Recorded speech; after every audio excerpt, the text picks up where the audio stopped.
भारत माता की, भारत माता की, भारत माता की।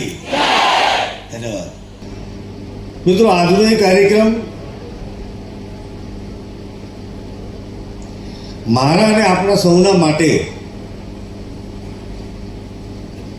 કદાચ વિશેષ મહત્વ ધરાવતો કાર્યક્રમ છે। આ કાર્યક્રમ મને એમ લાગે છે કે ક્યાંક આપણા વિચારો ઉપર એક થોડું નાનું સરખું પણ ડસનું આવરણ આવ્યું હોય તો એને દૂર કરી પુનઃ રાષ્ટ્રપ્રેમને જાગૃત કરવાનો આ એક ઉત્તમ અવસર છે। આજે પ્રધાનમંત્રીશ્રીના કુશળ નેતૃત્વમાં વર્ષ 2022 થી હર ઘર તિરંગા આ કાર્યક્રમનું આયોજન થાય છે। મિત્રો, એક જાહેર જીવનના વ્યક્તિ તરીકે, એક સરકારી સેવાનિવૃત્ત કર્મચારી અધિકારી તરીકે, એક રાજનૈતિક વ્યક્તિ તરીકે મને 15 ઓગસ્ટ 26 જાન્યુઆરી અનેક કાર્યક્રમમાં જવાનું અને ધ્વજવંદન કરવાનું મને સૌભાગ્ય પ્રાપ્ત થયું છે। પણ બેટો, મારે દુઃખ સાથે, પીડા સાથે એક વાત કરવી છે। તમે લોકો પણ આ ભાગ અનુભવ કરતા હશો।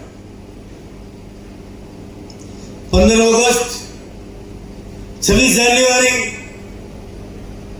આ દેશના રાષ્ટ્રીય પર્વ છે। આનાથી બીજો કોઈ મોટો પર્વ હોય જ નથી। આ રાષ્ટ્રીય પર્વ માત્ર એક સરકારી ઉજવણી બનીને એક સીમિત રહી ગયા હોય એવો મારો અનુભવ છે। કદાચ આ અનુભવ સાથે આપ સૌ પણ સહમત છો। 15 ઓગસ્ટ 26 જાન્યુઆરીનો કાર્યક્રમ, ધ્વજવંદન કાર્યક્રમ સ્થળે જવું, અધિકારી કર્મચારી મિત્રોએ જવું, આમંત્રિત મહેમાનોએ સીમિત એ કાર્યક્રમમાં જવું, ધ્વજવંદન થાય, એક પ્રક્રિયા થાય, કર્મકાંડ થાય। મિત્રો, એનાથી ઉપર ઉઠવાનો સમય આવી ગયો છે। આ દેશની આઝાદી રમતા રમતા, હસતા હસતા નથી મળી। હજારો વર્ષની ગુલામી સહન કર્યા પછી અનેક સપૂતોએ પોતાના પ્રાણ ન્યોછાવર કર્યા છે, પોતાનું સર્વસ્વ સમર્પિત કર્યું છે, પોતાના પ્રાણોની આહુતિ આપી છે। એ વાતને લગભગ 75 વર્ષ કરતા વધુ સમય વીતી ગયો। મિત્રો, મને ખૂબ અનુભવના આધારે કહું છું, સમગ્ર વિશ્વની પરિસ્થિતિ જોતા કહું છું કે વિશ્વમાં સમૂહસૂત્રું ચાલી નથી રહ્યું। સમગ્ર દેશમાં, વિશ્વમાં સ્થિતિ મારી તમારી સૌની જવાબદારી છે કે આ દેશ માટે જીવવાનું છે, દેશ માટે મરવાનું છે। આ ભાવ જાગૃત કરવા માટે આ કાર્યક્રમનું આયોજન કર્યું છે। એમ કહું તો કદાચ કશું ખોટું નથી। અહીં બેઠેલા મારા નિવૃત્ત ફૌજીઓ એક તિરંગા ઝંડાની આન બાન શાન માટે પોતાનું સર્વસ્વ સમર્પિત કરે। 22-25 વર્ષના દુર્બલિયા યુવાનોએ દેશની સીમાઓની સુરક્ષા કરવા માટે, એની સુરક્ષા કરતા કરતા આ તિરંગાના સ્વાભિમાન માટે હસ્તે મોએ પોતાની છાતી ઉપર ગોળીઓથી લે છે। એટલું મહત્વ આ તિરંગાનું છે। આ સ્વાભિમાનનું પ્રતીક છે। મિત્રો, આવા તિરંગાને પ્રત્યેક ઘર સુધી લહેરાવવા માટે, ફહેરાવવા માટે પરમ આદરણીય પ્રધાનમંત્રી શ્રી નરેન્દ્રભાઈએ આહવાન કર્યું છે. સમગ્ર દેશના લોકોએ 2022નો માહોલ તમે જોયો છો. એક એક વ્યક્તિ, આ દેશની એક એક વ્યક્તિ ઉમંગ અને ઉત્સાહથી એ પર્વની એને ઉજવણી કરી હતી. પરંતુ માત્ર શું એક વર્ષે આ ઉજવણી કરી દેવાથી પૂરતું થઈ જાય? ના. અહીંયા બેઠેલા જે માતા બહેનો હશે એમને અનુભવ હશે, મારી દીકરીઓને દીકરાઓને પણ ઘરે અનુભવ હશે. રોજ ઘરે વાસણ માંજવા પડે કે ના પડે, સાફ કરવા પડે કે ના પડે? વાસણ રોજ સાફ કરવા પડે કે ના કરવા પડે? પહેરેલા કપડાં રોજ ધોઈને પ્રેસ નવેસરથી બીજી વખત કરવા પડે કે ના કરવા પડે? Continuous process. એક દિવસ માત્ર 15 ઓગસ્ટ 26 જાન્યુઆરીએ ત્રિરંગો લહેરાવી દેવાથી પૂરું નથી થઈ જતું. એનું પુનઃ જાગરણ થતું રહે એના માટે ભારત સરકારે 9 તારીખથી 13 તારીખ સુધી સમગ્ર દેશમાં પ્રત્યેક ઘરે ત્રિરંગો લહેરાવવા માટે એક આહવાન કર્યું છે. મિત્રો, મારી લાગણી છે, હું થોડો ભાવુક વ્યક્તિ પણ છું. મારી વિશેષ અપેક્ષા છે સંઘ પ્રદેશના નાગરિકો પાસેથી, અને વિશેષ કરીને મારા યુવાન વિદ્યાર્થી મિત્રો પાસે મારી વિશેષ અપેક્ષા છે.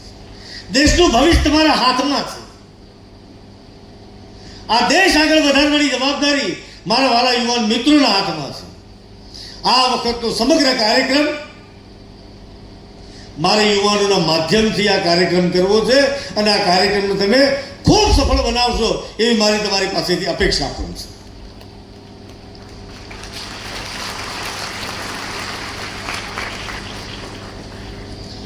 મિત્રો, આ કાર્યક્રમ કરતી વખતે આ કઈ ભાષણનો વિષય નથી આજનો. આ કાર્યક્રમ કેવી રીતે કરવો, કાર્યક્રમને સફળ કેવી રીતે બનાવી શકાય, ભારત સરકારે પણ માર્ગદર્શન આપણને આપેલું છે. But at the same time આપણે પણ એ માર્ગદર્શન સિવાય પણ આપણને જે ઉચિત લાગે, ધ્વજની મર્યાદા જળવાય એ પ્રમાણે અનેક પ્રકારના કેવા કાર્યક્રમો કરી શકીએ એની ચિંતા આપણે સૌએ કરવાની આવશે. આપણી જવાબદારી છે. હર ઘર તિરંગામાં આ વખતે એક નાનકડો પ્રયોગ છે. દરેકે દરેક વ્યક્તિ, ચૂંટાયેલા પ્રતિનિધિ હોય, કોઈ પણ હોય, આ કાર્યક્રમને સફળ બનાવવા માટે ધોરણ 5 થી ઉપરના જે બાળકો છે એમને ધ્વજ આપવો, અને એ ધ્વજ પોતાના ઘરે અથવા તો પડોશમાં જે કંઈ એમને ધ્વજ આપ્યો ઘરે ઘરે એમના મારફતે થાય. મારા જવાનીઓ, મારા ભૂલકાઓના મનમાં તિરંગા માટેનો જે ભાવ છે એ બિલકુલ એના ઉપર ચીપકી જાય એવા ઉત્તમ આશયથી આ શાળાના વિદ્યાર્થી, કોલેજના વિદ્યાર્થીઓ, હાયર એજ્યુકેશનના વિદ્યાર્થીઓ, મારા શિક્ષક મિત્રો, પ્રોફેસર મિત્રો, તમારા માધ્યમથી મને આ કાર્યક્રમ કરવો. માની લો કે જિલ્લા પંચાયતના એક સદસ્ય છે, તો એની નીચે આવતી જેટલી પંચાયત હોય એ પંચાયતમાં આવતા નીચેના સદસ્યો હોય, આ બધા જ લોકોને સાથે રાખી પોતપોતાના ક્ષેત્રની અંદર પણ ધ્વજ વિતરણ કરી શકાય. શાળાના વિદ્યાર્થીઓ, શિક્ષક મિત્રો, વર્ગ શિક્ષક એ ગામની અંદર જે જગ્યાએ કામ કરતા હોય એમના મારફતે પણ ધ્વજ વિતરણ કરી શકાય. આંગણવાડી હેલ્પર બહેનો એમના મારફતે પણ કરી શકાય.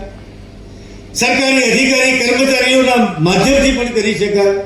નિવૃત્ત શિક્ષક, નિવૃત્ત અધિકારી, નિવૃત્ત કર્મચારી એના માધ્યમથી પણ કરી શકાય. इंडस्ट्रीના મિત્રોનો મારો વિશેષ આગ્રહ છે, कुन्नानी मोबाइल में जरा ध्यान कम दीजिए, बाकी बहुत समय है, एक गंभीर विषय पे चर्चा हो रही है. आपके पास बाकी बहुत समय है. इंडस्ट्रीના મિત્રો પાસેથી મારી અપેક્ષા છે, તમારી ઇન્ડસ્ટ્રીમાં કોઈની પાસે 100, 200, 500, 1000, 2000, 3000, 5000 કર્મચારીઓ કામ કરતા હશે. તમે પણ એ કર્મચારીઓમાં રાષ્ટ્ર ભાવના જે જાગૃત થયેલી છે એને વધુ જાગૃત કરવા માટે તમારા માધ્યમથી પણ પ્રયત્ન થાય, અને દરેકે દરેક મારા જે લેબર મિત્રો છે એ તમામે તમામ શ્રમજીવીઓને પણ ધ્વજ વિતરણનો કાર્યક્રમ તમારા માધ્યમથી થાય, આ તમે એન્શ્યોર કરજો જરા. મિત્રો, આ ધ્વજનું વિતરણ થઈ ગયું. ધ્વજ દરેકના ઘર ઉપર આપણે લહેરાવી દીધો, ફહેરાવી દીધો. આટલેથી પૂરું થઈ જાય ના મિત્રો. અહીંયાથી ભૂલકાઓ શાળાના વિદ્યાર્થીઓ ફ્લેગનું જે ડિસ્ટ્રીબ્યુશન કર્યું, મેં એમને કહ્યું છે, બેટા તમે કાળજી રાખજો. અહીં બેઠેલા જેટલા મિત્રો અને અહીંના માધ્યમથી પ્રદેશના સૌ નાગરિક ભાઈઓ બહેનોને વિનંતી કરું, ધ્વજ આપણે ફહેરાવ્યો ખરો, એનું સન્માન જળવાય એની ચિંતા કરવાની. કોઈ જગ્યાએ કોઈ કારણસર ધ્વજ નીચે પડી ગયો હોય તો કોઈ પણ હોય, આપણા ઘરે હોય કે પાડોશના ઘરમાં હોય કે રોડ ઉપર હોય, ગમે તે જગ્યાએ પણ ધ્વજ નીચે પડી ગયો હોય, ગમે તેવું કામ પડતું મૂકી રોડ ઉપર જતા હોય, ગાડી સાઈડમાં પાર્ક કરી અને એ ધ્વજ સન્માનપૂર્વક ઉપાડી અને એને યોગ્ય રીતે ફરતી લહેરાવો અથવા પોતાના ઘરે લઈ જાઓ. આ એનું સન્માન જણાવવાની જવાબદારી તમારી છે. પ્રત્યેક નાગરિકનું કર્તવ્ય છે. પ્રત્યેક નાગરિક બની શકે એવું ધ્વજ લહેરાવ્યો હોય, કોઈ ગાય બકરી આ તે, હવે એને કંઈ ખબર નથી, એ પણ ખેંચી કાઢે. પવન ખૂબ હોય તો પણ ઉડી નીચે પડી જાય. કદાચ વરસાદના કારણે પણ થોડું જરા એવું બની શકે. કોઈ એવો વિચિત્ર વ્યક્તિ હોય તો એને કદાચ અડપલા કરે તો પણ બની શકે. પણ આપણું કર્તવ્ય છે, આપણું દાયિત્વ છે કે આપણા તિરંગાનું સન્માન કરવાની જવાબદારી અહીં બેઠેલા સૌ નાગરિક ભાઈઓ બહેનોની છે. અને એ ચિંતા આપણે કરીશું. ક્યાંય રોડ ઉપર ન હોય, મીડિયા આઇટમ બને એટલા માટે નથી કરતો, એના સ્વાભિમાન માટે કહું છું. આ તિરંગાનું સન્માન કરવાની જવાબદારી આપણા સૌની છે મિત્રો, અને એટલા માટે આટલી ચિંતા કરવી. આ સિવાય ભારત સરકારે પણ અનેક કાર્યક્રમોમાં નું આયોજન કરવા માટેના માર્ગદર્શક સૂચનાઓ આપી છે. એમાંનું કેટલુંક અમે અમારી જાતે અધિકારી મિત્રો ચિંતા કરી અને એને વધુ આગળ કેવી રીતે વધારી શકાય એનો પણ વિચાર કર્યો છે. અહીં બેઠેલા આપણી પાસે તો હવે દમણ ભાઈ લાલુભાઈ એવું જ હતું ને, પણ હવે તો તમે બધા નસીબદાર છો. અહીં એક પણ એવી સંસ્થા નથી કે જે આપણી પાસે અવેલેબલ ના હોય. બધી જ કોલેજો આપણી પાસે.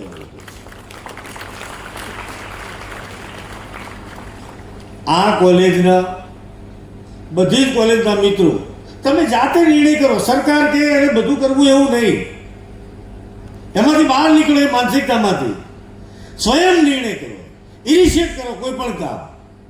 જિલ્લા પંચાયતના સદસ્યો, શિક્ષક મિત્રો, તાલુકા પંચાયત, અહીંયા નથી, નગરપાલિકા, સંસદ સભ્યો, પૂર્વ સંસદ સભ્યો, શાળાના શિક્ષકો, પ્રોફેસરો, આચાર્યો, ટ્યુટર, જેટલા છે લોકો, મારા વાલા વિદ્યાર્થી ભાઈઓ બહેનો, આપણે ડ્રોઈંગની કોમ્પિટિશન કરી શકીએ કે ના કરી શકીએ? તિરંગા માટે થઈ શકે? સભ્યો, સરપંચો થઈ શકે? કરાવવી જોઈએ. નિબંધ સ્પર્ધા થઈ શકે કે ના થઈ શકે? કોલેજોમાં, સ્કૂલોમાં થઈ શકે? કરાવવી જોઈએ. ત્રિરંગાના સંદર્ભમાં રંગોળી પૂરવાનું કામ આપણા તો પડોશમાં મહારાષ્ટ્ર છે. મહારાષ્ટ્રમાં તો આ ખૂબ મહિમા છે એનો. રંગોળી સ્પર્ધા પણ કરી શકાય કે ના કરી શકાય એનો? તો આ કરવું જોઈએ. પણ શેઠની શિખામણ ઝાપા સુધી એવું નહીં, એથી બહાર નીકળીને પછી જવાબ પતી ગયો કાર્યક્રમ. આ કાર્યક્રમ નથી, આ કાર્યક્રમ નથી. અને ખૂબ સંવેદના સાથે આગળ વધારવાની કોશિશ કરશું. ત્રિરંગા ઉપર ડાન્સ પણ કરી શકાય, ગીત પણ ગાઈ શકાય, એની પણ સ્પર્ધા થઈ શકે. મિત્રો, આ બધી જેટલી સ્પર્ધા તમે કરશો, મેં મારા અધિકારી કર્મચારી મિત્રોને અમે પ્રશાસને નિર્ણય કર્યો છે, એમાં જેનો ફર્સ્ટ સેકન્ડ નંબર આવશે એને 15મી ઓગસ્ટે ધ્વજવંદનનો જે સ્ટેટ લેવલનો કાર્યક્રમ કરવામાં આવશે, એમાં એનું માન, સન્માન અને બહુમાન કરવામાં આવશે. એમને પણ પ્રશસ્તિપત્ર આપવામાં આવશે. હવે તો તમારી પાસે અહીંયા દમણમાં દેવકા બીચ એટલે નમો પથ હોય કે રામ સેતુ પથ હોય, હું માનું છું કદાચ મારી સમજણ છે, આ જવાનિયા છોકરાઓને તો વધારે ખબર હશે, ગૂગલ બાબાને પૂછી લેજો. આખા દેશમાં કુલ 8,000 કિલોમીટર કરતાં વધુ દરિયા કિનારો છે. 8,000 કિલોમીટર કરતાં વધુ. આપણી પાસે જેટલો દરિયા કિનારો લાંબો છે અને પ્રોમિનાડ બનાવ્યો છે, જે આનાથી લાંબો અને આટલો સુંદર પ્રોમિનાડ આખા હિન્દુસ્તાનમાં કોઈ પણ જગ્યાએ નથી. આનો મહત્તમ ઉપયોગ થાય.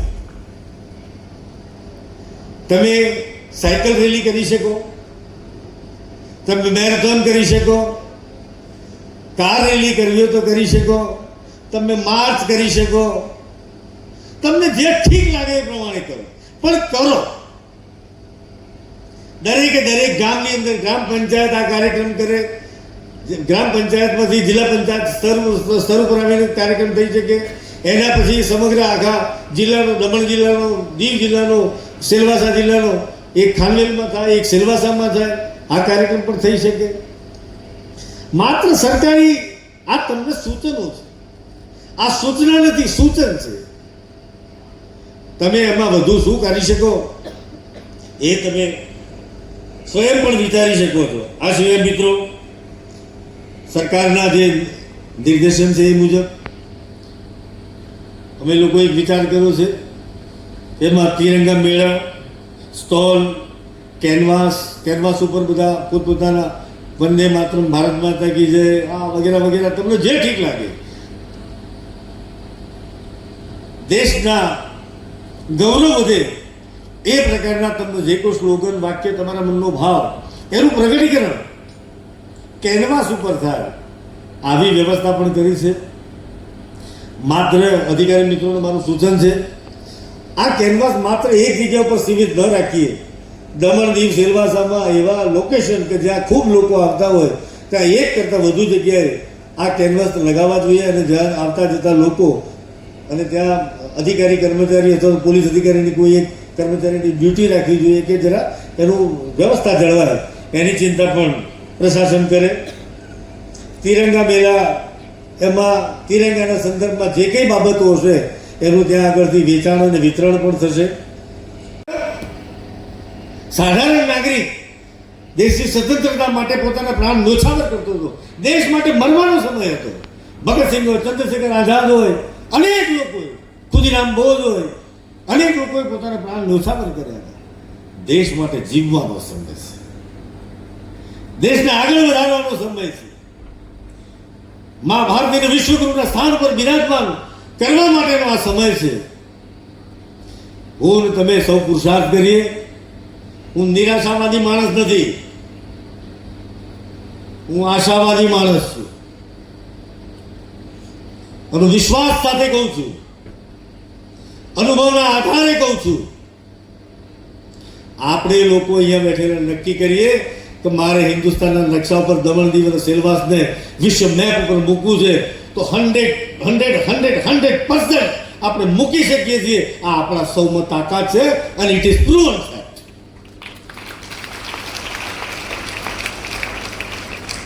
તમારા સૌના આશીર્વાદ અને પુરુષાર્થના કારણે દમણ, દીવ અને સેલવાસા હિન્દુસ્તાનના નકશા ઉપર આવી ગયું છે. આ એક હકીકત છે. તમે દમણની રીલ કેટલી બધી, અહીંયા છોકરાઓને તો રીલ બિલ બધું બહુ આવડતું છે. નમો પથ ઉપર અથવા તો જમ્પોર બીચ ઉપરની રીલ કેટલી બધી હોય. પેલું ગેટવે ઓફ ઇન્ડિયા, ત્યાં આગળ જેમ પાણી આવે એમ અહીંયા આગળ પાણી આવે એટલે લોકો જોવા જાય ને એને રીલ ઉતારે. આવું મિત્રો સુંદર મજાનું દમણ તમે બધાએ પ્રયત્ન કરીને બનાવ્યું છે. આ દેશ બદલી જ શકાય. દેશ બદલવું અઘરું છે જ નહીં. આપણે લોકો ઈમાનદારીપૂર્વક કોશિશ કરીશું તો દેશને બદલી શકાય છે. અને તમે કર્યું છે. તમને કદાચ યાદ નથી, તમને એનું સ્મરણ નથી, તમે કર્યું છે. હું તમને માત્ર યાદ કરાવું. જે દમણના મિત્રો છે અહીંયા, સેલવાસાના હોય, દીવના હોય, આ સંઘ પ્રદેશના જે નાગરિકો છે, મુદ્દા નંબર 2 તરફ આગળ આવું છું. 2000 અને આજથી 10 વર્ષ પહેલા નટુભાઈ, લાલુભાઈ, આ કુંદરાણી ગામના જેટલા લોકો છે, ઇન્ડસ્ટ્રીવાળા અથવા જે મિત્રો છે અહીંયા આ જિલ્લા પંચાયત, તાલુકા પંચાયતના મેમ્બર, સાચું બોલજો, હૃદય પર હાથ મૂકીને, તમે જ આ બધી બાબતોના સાક્ષી છો, પરિવર્તનના પણ સાક્ષી તમે છો અને નિમિત્ત પણ તમે છો. કેટલું ગંદુ હતું, હા કે ના? ગંદુ હતું કે નહીં આ જનરેશનને ખબર નથી. એમને ખબર નથી 10 વર્ષ પહેલાની દમણની સ્થિતિ શું હતી, સેલવાસાની શું હતી. આજે પણ તમે દમણમાંથી બહાર નીકળો, તમારી બાઉન્ડ્રી ક્રોસ કરો અને બીજું જે કોઈ કામ આવતું હોય એ તમે જુઓ એટલે તમને શું ભાવ થાય મનમાં કે કેવા ગંદા લોકો છે યાર. કહો છો નથી કહેતા? દાદરાવાળા, સેલવાસવાળા ક્યાં છે? દાદરાથી આગળ જાઓ એટલે કેવું થાય? થાય છે કે નથી થતું આવું? આ કોને કર્યું? શું પ્રફુલ્લ પટેલ ત્યાં ઝાડુ લઈને વાળવા ગયો હતો? ના, મારા ચૂંટાયેલા જનપ્રતિનિધિઓ, ચાહે સરપંચ હોય, જિલ્લા પંચાયત હોય, નગરપાલિકા હોય, મારા અધિકારી મિત્રોનો સતત પ્રયાસ, અને સૌથી વિશેષ અહીંયા બેઠેલા પ્રત્યેક વેપારી ભાઈઓ બહેનો, ગામના આ શહેરની, આ પ્રદેશની જેટલી માતા બહેનો છે, યુવાનો છે, એમને પોતે કચરો રોડ ઉપર નહીં નાખવો, પોતાની દુકાનનો કચરો એના ડસ્ટબિનમાં નાખવો. આ બધી જે સમજણ કેળવી છે એના કારણે આજે દમણ, દીવ અને સેલવાસા આજુબાજુના બધા જ પ્રદેશ કરતાં ઉત્તમ અને સ્વચ્છ પ્રદેશ છે એવું કહેવામાં મને સહેજ પણ સંકોચ નથી. થઈ શકે છે. આ મારા ટાબરિયાઓ જે છે, તમને એમ લાગે કે નાના બાળકો શું કરી શકે, સ્કૂલ કોલેજના વિદ્યાર્થીઓ શું કરી શકે? માઇન્ડસેટ બદલાયો છે. એને પણ સ્વચ્છતાના સંદર્ભમાં જાગૃતિ આવી છે. એ પોતાની મમ્મીને કહે છે, મમ્મી પ્લીઝ યાર તું કચરો બહાર ના નાખીશ, તું ડસ્ટબિનમાં નાખ ને. એ એની મમ્મીને કહે છે. જૂની ઘરેના લોકો છે તો એને પણ એ ટકોર કરે છે, પોતાનો કચરો પોતાની સ્કૂલ બેગમાં રાખી મૂકે છે, ઘરે જઈને ડસ્ટબિનમાં નાખે અથવા તો સ્કૂલના ડસ્ટબિનમાં પછી નાખી દે છે. આ ચિંતા કરવાના કારણે દમણ, દીવ અને સેલવાસા, આપણું સમગ્ર સંઘ પ્રદેશ આ સ્વચ્છ દેખાય છે. આવનાર અઠવાડિયું એ સ્વચ્છતા અભિયાનનો કાર્યક્રમ રાખ્યો છે.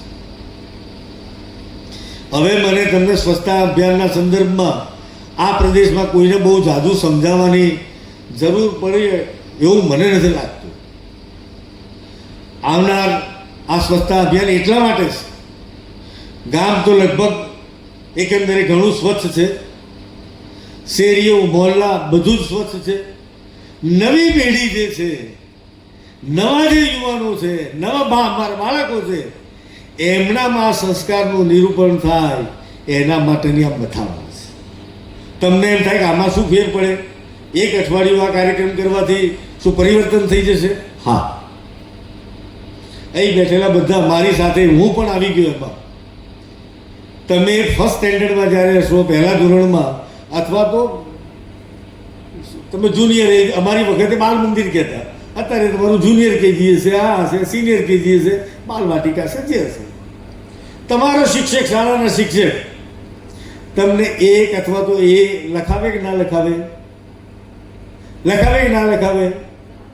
લખાવે. તમે બધાએ લખેલું છે, મેં લખેલું છે, તમે લખેલું છે ને, બરાબર? એ ચાહે 1 to 100 હોય, અથવા તો ABCD હોય કે જે કંઈ હોય, અથવા ગુજરાતી હોય તો કક્કો બારકડી, હિન્દી હોય તો હિન્દી કક્કો બારકડી.